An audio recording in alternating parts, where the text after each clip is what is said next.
Samantala, pinadala po ng isang bayang patroller ang CCTV video ng pagnanakaw sa kanyang cellphone sa loob ng isang convenience store. Alamin ho natin ang modus operandi ng mga kawatan sa pagpapatrol ni Jasmine Romero. Nahagip sa CCTV ang modus ng isang grupong nananalisi ng mga customer sa loob ng isang convenience store sa Quezon City. Sa video, makikita ang nasa 5 babaeng paikot-ikot sa loob ng convenience store na tila magkakasabwat.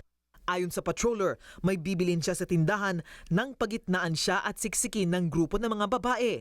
Sa isang anggulo, mapapansin ang isa sa mga kawatan na biglang gumitgit at sumabay sa patroller habang kumukuha ito ng inumin sa chiller.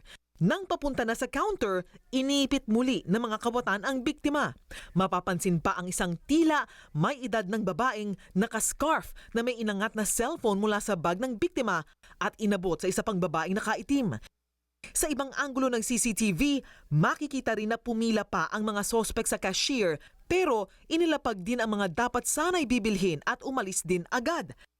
Nang magbabayad na ang biktima, noon lamang niya nadiskubreng nawawala ang cellphone niya sa kanyang bag. Inireport niya ito sa pamunuan ng convenience store at nireview ang CCTV ng tindahan.